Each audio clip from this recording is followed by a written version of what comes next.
I'm leaving all my inheritance, the house and the car, to Christina. If you oppose, we're getting a divorce. I can manage just fine without you." My husband Darren suddenly declared he would give away the inheritance I received from my grandfather to Christina, our eldest son's fiancé. The man who was once so kind had turned utterly selfish. But now I know this is his true nature. I decided to play my trump card and bring both my husband and Christina down a notch.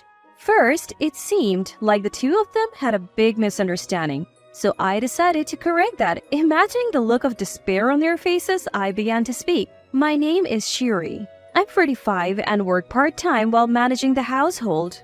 Darren comes from a wealthy family that owns a business and he works in his parents' company. We met in college where I was raised in a very average household. He was a gentleman when we met, and I liked his laid-back demeanor. He never looked down on me, so we got along well. He was a bit naive, having been raised as a cherished son, but I loved even that about him. When my grandfather suddenly fell ill and passed away during our college years, Darren was there for me. I was devastated, but Darren helped me get through it. My grandfather left me an inheritance including a house and a car. Though the house is old, it's comfortable, so we moved in. Darren now uses my grandfather's car for his daily commute. We married when I was 24 and soon after our eldest son Tim was born. I quit my job to focus on raising Tim and taking care of the house. Tim grew up to be a kind man and works for a private company, not Darren's family business. Once Tim was grown, I started working part-time and began to socialize outside the home.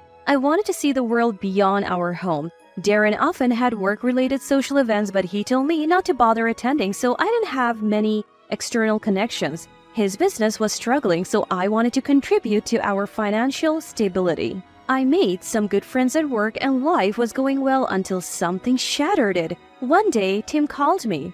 "I want to introduce you to someone I'm thinking of marrying." Really? I felt sentimental thinking my son had found someone special. I wasn't upset, I was actually happy. I was looking forward to meeting her, but when she arrived, she was, let's say, a character. Her name is Christina, and her father is an executive at a large corporation.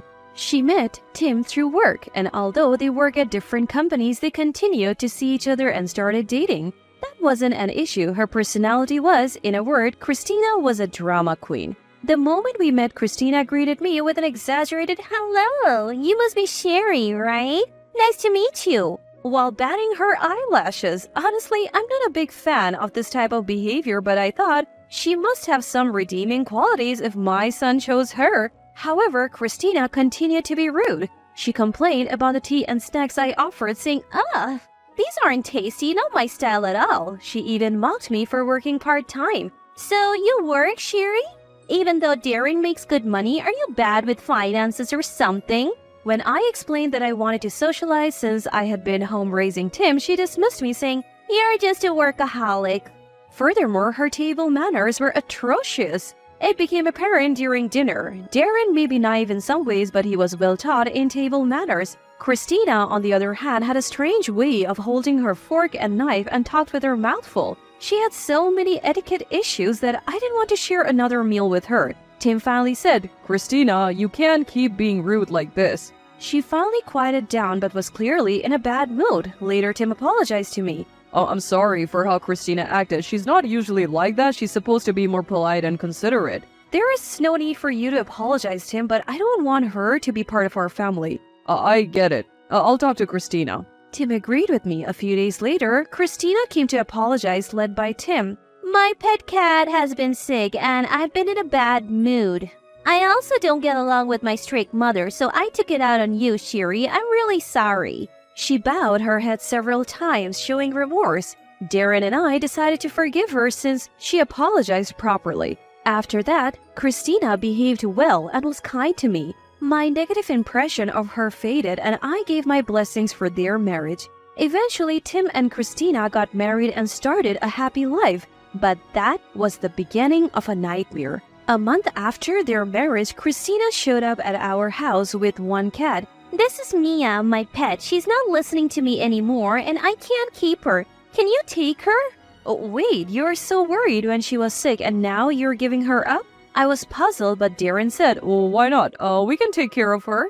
taking care of an animal isn't that simple.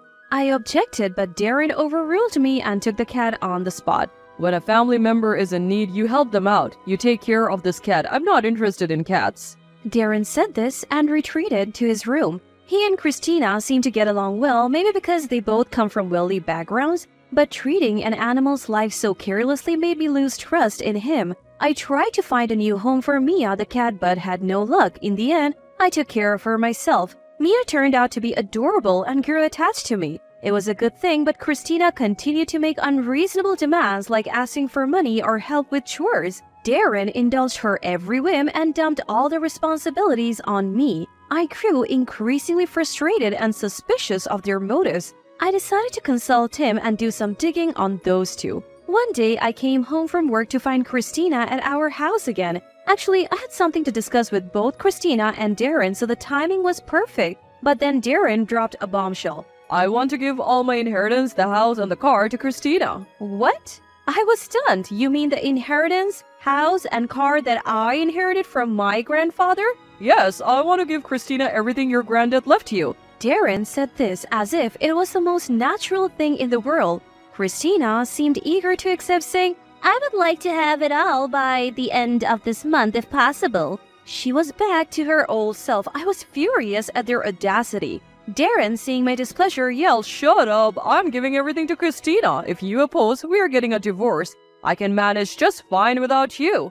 The man who was once so kind had turned utterly selfish, but now I know this is his true nature. I decided to play my trump card and bring both my husband and Christina down a notch. First, it seemed like the two of them had a big misunderstanding, so I decided to correct them. Imagining the look of despair on their faces, I began to speak. The inheritance, house, and car are all in my name, inherited from my grandfather. Darren, you can't just give them to Christina. But I'm your husband. We're family, so I should be able to. Inheritances usually go to blood relatives, so it can't be yours. Christina and Darren were dumbfounded. They had been clueless, charging ahead without knowing the basics. In the end, they were just naive, spoiled children. They had been raised in privileged environments and lacked common sense, but I had more to say. I decided to add another counterattack. Wait a moment. I went to my room and returned with several documents, showing them one in particular. The color drained from their faces. It was a report from a private investigator on Darren's infidelity. Arms crossed, I showed them a photo of the two of them looking quite cozy together. Darren started to stammer out an excuse. Oh, when I'm with Christina, I feel glamorous and at ease. Being with you feels like we're struggling, and it stresses me out. I mean, you are a responsible woman, and I thought you would handle all the difficult stuffs. Plus, you inherited things from your grandfather, so I married you. But I have reached my limit. His words turned into outright insults against me. It was clear Darren had been using me all along and felt no remorse. Instead of apologizing, you're making me uncomfortable? I will gladly divorce you and demand alimony. I pulled out divorce papers, already filled out on my end. You seem to want a luxurious life, so you would probably prefer to be without a commoner like me? You even said you wanted a divorce just now, but you're not getting anything from my grandfather. Darren looked at Christina, who was throwing a tantrum. Why is this so different from what we discussed? Now we get nothing and have to pay alimony? They both seemed panicked. They're wealthy. They should be able to afford alimony and buy their own houses and cars. Why the rush? I knew why. The investigation revealed more than just infidelity. I pulled out another document. Christina, you have debts, don't you? The investigation showed you frequenting consumer loan companies. You were planning to sell my house and car to pay off your debts, weren't you? Both Christina and Darren were speechless. Also, you two are just figureheads at your companies, right? You got your jobs through family connections and collect high salaries without actually working. Your colleagues are unhappy about it. Darren probably didn't want me to meet his coworkers to keep his poor reputation a secret. He pretended to care for me while hiding inconvenient truths. I had said all I needed to say. The more I investigated, the more their failures came to light. It was beyond infuriating. By the way, Tim knows all about it. He also thought something was off with you two, so he and I requested the investigation. The two grew even more frantic, but others knew about their deeds as well. Since it's a big deal, I thought I would teach that too. I thought I would share that when the front door opened and 3 people walked into the living room. One was Tim, and the other 2 were Darren's father, Kyle, and Christina's mother, Matilda. Both looked furious. We heard everything from Tim. You two have been having affairs, accumulating debt, and acting recklessly behind our backs. As Kyle confronted them, Darren and Christina looked at Tim as if to say, "Why did you tell them?" Tim spoke sternly. I had a talk with Mom about this. We decided to inform both families about your and Dad's wrongdoing and take some sort of action. I can't forgive Christina's affairs and debts either. Tim was unusually angry. Christina hesitantly asked Tim, "Hey, when you say both families, does that mean people other than your mom know too?" Tim nodded. Yes, in your case, your dad, your grandfather, and your grandmother know. Soon enough, the whole family will know, one day. Christina covered her face with her hands, looking like she was about to cry. "If everyone finds out about this, I can't go on living." Matilda glared at Christina. "Christina, you have really done it now." I heard that Christina's mom Matilda is strict about manners and would never tolerate infidelity. "Ever since you were little, you have been selfish. I was worried you wouldn't grow up to be a decent adult. I was strict with you because I loved you, even though you kept rebelling against me." Christina looked startled. It seemed like she finally realized her parents' love, but unfortunately, it was too late. Confronted by their parents, Darren and Christina began to spill the details of their affair. According to them, they had been having an affair since Christina was in college. They met and hit it off at a work-related party that Darren attended. Darren, who had grown tired of my down-to-earth values, was attracted to a young and wealthy Christina, and they quickly entered into an affair. Since then, Christina had been squandering Darren's money and even racked up debts. Darren was no better, handing over large sums of money like that. I didn't notice because the money Darren used was from his personal savings, not our joint account. Both had never struggled financially, so they seemed to think money would just keep coming in. They continued to accumulate debt until they were cornered and set their sights on my inheritance. They thought they could manipulate me by threatening divorce. Christina even married Tim for his money. Tim works for a big corporation and seems financially stable, so Christina approached him. Not only that, she thought it would make it easier to continue her affair. What's even more unforgivable is that Darren was the one who suggested the marriage. Darren had the audacity to use his own son to facilitate his affair, but it seems Christina didn't like me at first sight and acted rudely. She almost jeopardized the marriage, so she pretended to repent to secure it. After hearing everything, Kyle was furious beyond words. "Oh, Darren is so selfish, I'm firing him."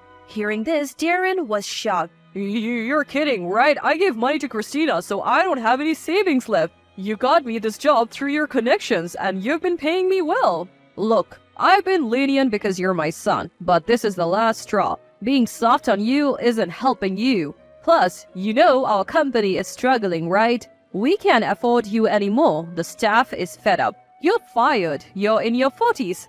Figure it out yourself. Matilda said the same thing to Christina. "You've been messing with Tim and causing a lot of trouble for Sherry. Keeping you in the company will only bring harm. My husband and I have decided to fire you. Plus, there are allegations that you have been embezzling company funds. Multiple employees have tested that you have extorted money from them." "Oh, what? How did you find out?" In her panic, Christina confessed. She was trembling. "You are going to the police. Just because we are family doesn't mean I'll go easy on you." Faced with her crimes, Christina slumped, defeated. Then I served Darren with divorce papers again. Tim also pulled out divorce papers and showed them to Christina. I can never consider Darren as family again. Let's get this divorce over with. I feel the same, Christina. I can't love a woman who cheats with her own father and commits crimes. Darren and Christina hesitated, but when Matilda sternly said, "You have caused enough trouble. Sign the divorce papers," they complied. Tim and I submitted the papers to the courthouse that day and cut ties with them. As a result of a family meeting, Darren and Christina were disowned. Christina was lectured by Matilda for over 2 hours and then handed over to the police. Darren was kicked out of the house and now has to fend for himself. In the end, Darren and Christina, who once loved each other deeply, broke up. They blamed each other for their wrongdoings, which seemed to be the cause of their fights. Their parents apologized to Tim and me. They bowed their heads repeatedly, saying they had caused us great trouble by raising their children poorly. "We forgive you. The blame lies solely with Darren and Christina," we said. Tim also said, I don't blame you all since you have properly disciplined them. no matter how spoiled they were, Darren and Christina were the ones who actually caused the problems. They committed crimes of their own accord, not because their parents told them to, so we didn't blame the parents. Christina, due to her embezzlement and extortion, now had a criminal record and is headed for prison. Born into a privileged life, they ended up on a downward spiral. Matilda said their family would cover the compensation owed to Tim and me for now, but they would have to pay it back once they're out of jail. Darren managed to find another job, but at a much lower salary. I heard he's living in a rundown apartment, struggling to make the compensation payments and living a poor life. I think it's all their own doing, and I hope they continue to suffer. As for me, I have managed to keep my home and am living a peaceful life with Tim and Mia. With my part-time income and Tim's salary, we're not struggling financially. We spend our weekends having fun with Mia. Despite being caught up in a terrible incident, we have managed to resolve it and return to a happy, normal life. I hope this continues for a long time to come.